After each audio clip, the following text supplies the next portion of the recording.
Hi guys, it's Kelly here and I am back with another video for Honeybee Stamps. This video is the product spotlight for both the Swatch All The Things and Swatched. They go together. So Swatch All The Things is a set of dies. It includes a die that is a colored pencil, and then also like the little tip for the color of the pencil. And then it includes one that looks like an alcohol marker and the tip for that. The last one is a paint tube, whether that's watercolor or acrylic. It's the paint tube, and then it comes with a die for the label and for the lid. So it gives you an option to kind of customize your swatches. And they're generously sized so that we can kind of use them for different kinds of swatches as well. So one of the easiest ways to use them is to swatch like your colored paper, your colored cardstock. So here I pulled out some that were just scraps that I had.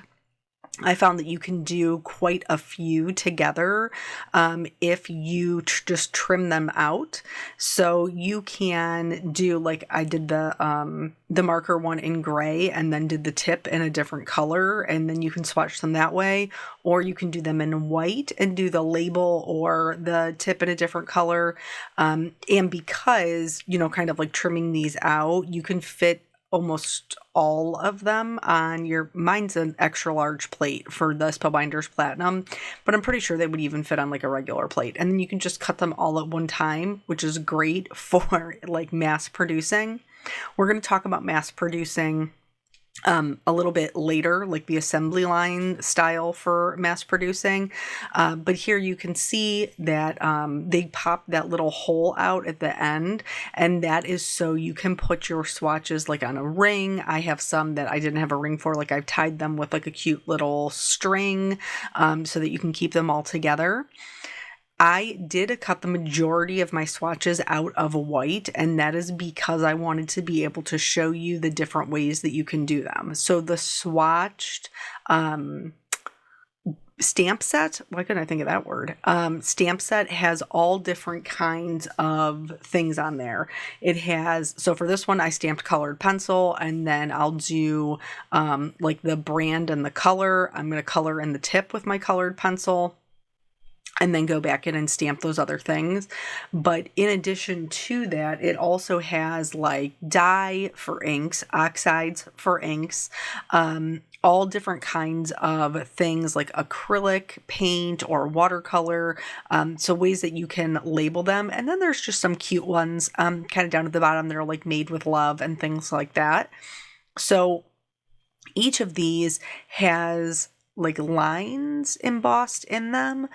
Down at the bottom, so like where the ring portion would be, like where you would do the ring. And so I'm just using those lines as a guideline. Here I wanted to show how you can stamp them just with an acrylic block. So at the top it says colored pencil because that's what we're working with. The brand for this particular colored pencil is a Prisma colored pencil. And then for the color, I'm just going to write the name right in there, Carmine Red. And so you could just do the individual tips for your color, or you can do what I am going to do because I like to have more color, which is I am going to also color in like kind of the barrel of the colored pencil.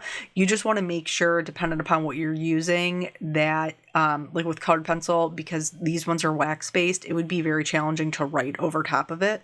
So that's why I did all of my stamping and labeling beforehand, and then went in and did my colored pencil. Same thing for if you were doing alcohol markers. You want to make sure that your pen is safe for alcohol markers, that you're not just going to smear your ink all over. So there's just some things to, pay attention to. I decided I was going to keep it pretty simple by just kind of doing the same color family so that you could see.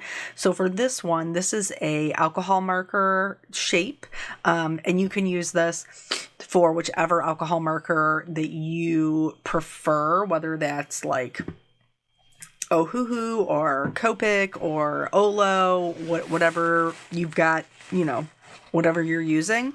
And so for this one, I actually flipped it over and I'm stamping on the back. And so I stamped marker brand, and then I am going to stamp description, because I'm not just going to do a regular swatch for this one.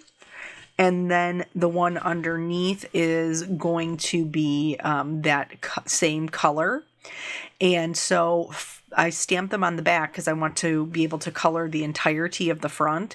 And I'm going to do this one a little bit differently. Instead of doing one color, I'm actually going to swatch a gradient.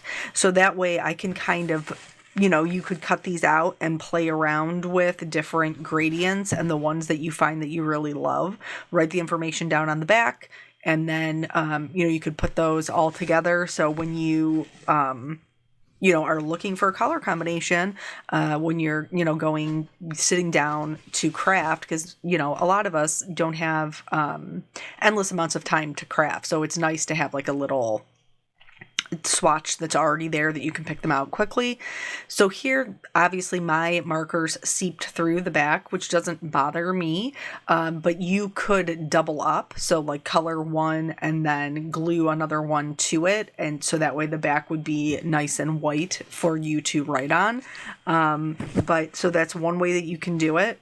You could also use this. I'm going to do this paint tube with a distress ink. I'm just going to do some ink blending on it, just so that it's solid. And this is just lumberjack plaid. Again, just sticking with the same color family that I'm already working with. And so for like these ones, I don't feel like, I feel like you could use any of the shapes for them because they're inks.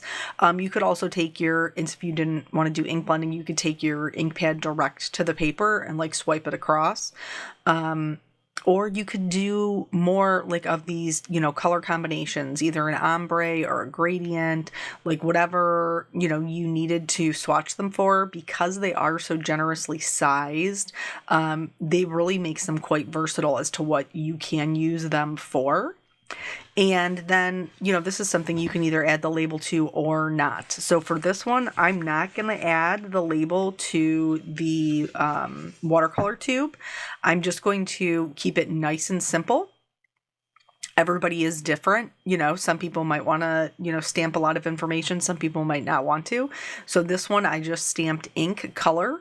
And then I'm going to use the second line to write in the name of the distress ink that I used, which, I think I've said 30 times now, is lumberjack plaid. And so I'll write that in there, and then that one will just be done. For the last one, this is like a nice, easy, quick way to use them. So instead of doing a gradient for my markers or anything like that, you can just color in the label.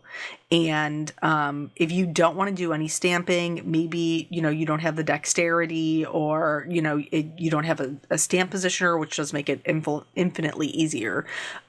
You can, or maybe you're just in a rush, or maybe you're doing it in the, like in the car. You've done all your swatching beforehand and you're putting them together in the car, like on a road trip. It is summer. You can, just do the labels and then glue that down. I am going to add the lid onto this one. And then you can just handwrite right on that barrel. So for this one, for me, this is a Copic R29. And so I'm just going to write that right down the center there. So I know what it is. And then that one was nice and easy and simple. So in order to show you how to do the assembly line swatching, I am going to do watercolors. So this particular case is the Classics. These are Prima watercolor confections. And so I have a piece of watercolor cardstock here, and which obviously, as we know, is a little bit more pricey than regular cardstock. So for these, I'm just doing little swatches to do the labels. I'm putting down a little bit of water, and then I'm adding the pigment to that. I did spritz them, to start activating the ink. And this went really quickly. Watercolors are that way, but you could do the same thing, if it was markers or colored pencils, where you just, scribble down some color on, I think it's probably like a little 1x1 square, not even, and then just go through and cut all of them out at one time. So I did all the swatching of the colors at once. This is like that assembly line I'm talking about, which I find to be the most efficient if I need to make a lot of something. So I'm going to do all the colors at one time, and then from there, because this is watercolor, I do want to make sure that it is dry. Look, I see I got down almost all the way to the end, and then I ran out of like enough room at the bottom there. So I'm just going to have to go up for the black, but that's okay. Because as long as they don't mix with each other, I had plenty of room. So I do want to make sure these are dry before I'm doing any of the die cutting. So you could just leave it to air dry. In my case, I did get out my heat tool and just kind of heat set everything, so that I can move on to the next part. So I cut the tubes out of white because that's what I have the most of, and that's the least expensive. So I cut the tubes out of white. The labels is what I'm going to cut the watercolor out of. And then the cap, I just found a piece that I had used for some other die cutting. So it was just a scrap piece, and I'm just going to cut all of the lids right out of that. And having them on 3 separate sheets is going to allow me to cut them all at the same time. So instead of doing, what is 12 times 3? Math is not my strong suit. Instead of die cutting that many times, I'm just die cutting the 12 times because I'm doing them all at the same time. And then from there, I'll just lift up my tape. I will put the label back in place, and then just go down. So now I have everything kind of organized together. And here's how we're going to do this, the stamping. I have a stamp positioner. I'm going to line up the stamps that I want to use right there on those same lines. And I have my little paint tube pressed right up into the corner. So I have the magnet on the far end holding it in place. And then I also do have a sticky mat. Here, the description portion was not straight. So I did peel that back off, and I'm putting it back on. So now that I have that in place, I can go ahead and ink that up. And I can stamp all of them one right after the other without having to to move any of the wording. So I have the description and then the watercolor underneath it. And then I will just line up the next 2 right in that top left-hand corner, and I will stamp it down again. And I did this for all of the colors. Then once I had all of those done, I put my colors in order for how they are in my pan. So that way it was going to be nice and easy for me to put them together, with the little hook if I chose to do that, which I did not. For the sake of the video, I didn't. And so I'm going to go through, and first I'm going to write them all out. So again, this is part of the classics confections. That's what the it's watercolor confections, but this version is the classic. They have other ones like floral and different stuff. Honeybee hears them all. They're pretty nice. But anyway, I'm going to go through and do each one. So I'm going to write them all out. And then after I write them all out, I will go in and start the gluing. So it's like every step we are completing in its entirety. So that way it's done, and then we are moving on to the next thing to knock out on the list. This seems to be, for me, the fastest way to get all of the things done if I have to make multiples. If you have other tips, please leave them in the comments. Help each other out. So I glued the swatch label on, and then also its lid, and then it's done, and I just set it to the side and moved on to the next one. This part went really, really fast, because I mean, it's just like those 2 little things. The tweezers totally help, to make sure that you're able to get them down where you want them to be. So again, super quick. Now, this watercolor, because it is the classics, has a white in there, and I honestly was like, there's no way that this is going to show up. But actually you can, in fact, see it. I guess maybe because it makes the paper a little bit, like the watercolor paper, a little bit of a different color. So I was shocked that you could see it, but you can. So anywho, you could do this for any of the things, whether, your markers or your inks or your paper. If you didn't want to cut the whole thing out of paper, you could do just the labels like we talked about.